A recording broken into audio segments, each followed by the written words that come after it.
এক আরবের ভিতরে একজন দিনমজুর, তিনি ছাগল চড়াচ্ছিলেন।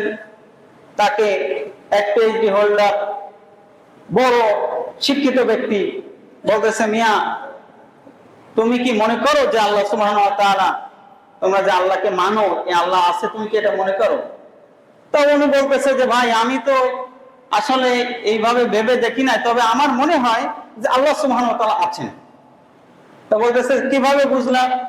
তুমি থাকো মিয়া, কৃষি কাজ করো আর এই ছাগল চড়াও, তুমি এটা কিভাবে বুঝলা? তখন বলতেছে ভাই আমি আসলে কৃষি কাজ করাই, তো আমি কৃষি কাজ করি, ছাগল চড়াই, আমার মাথায় এত বুদ্ধি নাই, তবে আমার কাছে মনে হয় আল্লাহ সুবহানাহু ওয়া তাআলা যদি না থাকবেন, আমার ছাগলে খায় গাছের লতা পাতা, আর সে যখন তার পায়খানা করে তখন ছোট্ট ছোট্ট এই ক্যাপসুলের মতন এটা বের করে, তো আল্লাহ যদি না থাকবেন তাহলে তার এই পাকস্থলীর ভিতর থেকে এইভাবে তো আসতে পারে না। আমার মনে হয় যে আল্লাহ সুবহানাহু ওয়া তাআলা আছেন। সুবহানাল্লাহ।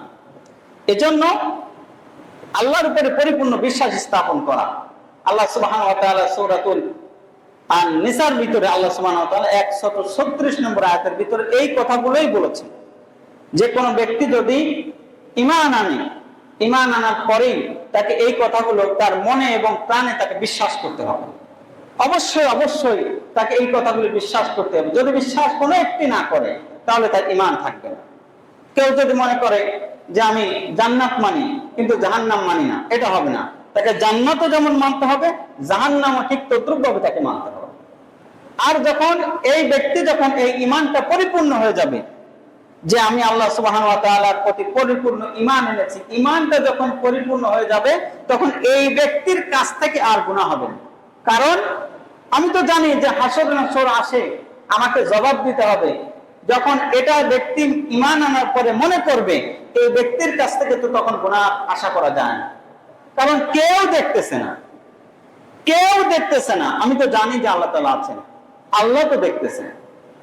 দুনিয়ার কেউ দেখতেছেন না, আমি যে অন্যায় করতেছি এটা কেউ দেখতেছেন না, কিন্তু আল্লাহ সুবহানাহু ওয়া তাআলা দেখতেছেন। এটা যদি সে মনে করে, এটা যদি ঈমান থাকে, তাহলে এই ব্যক্তি আর গুনাহ করতে পারবে না।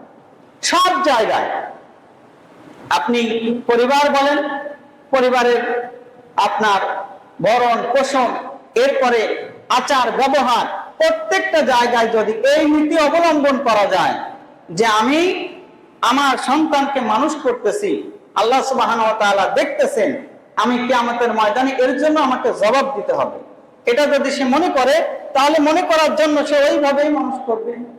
আর যদি মনে না করে যে আমাকে জবাব দিতে হবে না, আমাকে কিয়ামতের ময়দানে জবাব দিতে হবে না, তাহলে সে যা ইচ্ছে তাই করতে পারে। রাষ্ট্রের জায়গা থেকে ঠিক এমনি ভাবে কেউ যদি কোনো বরাদ্দ আসে, ইউনিয়ন পরিষদে মনে করেন যে চাল আসলো, আসার পরে ইউনিয়নের চেয়ারম্যানের কাছে মানুষ যাবে, যাওয়ার পরে আসলো 500 মেট্রিক টন। আসার পরে সে যদি মনে করে যে না ভাই কেউ দেখতেছে না, এখান থেকে 100 মেট্রিক টন যদি আমি মেরেও দিই, এটা কেউ দেখতেছে না, কিন্তু দেখতেছেন কে? আল্লাহ তাআলা।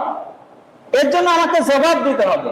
তাহলে এই ব্যক্তি ওইখান থেকে আর 1 পয়সাও আর সে সরাইতে পারবে না।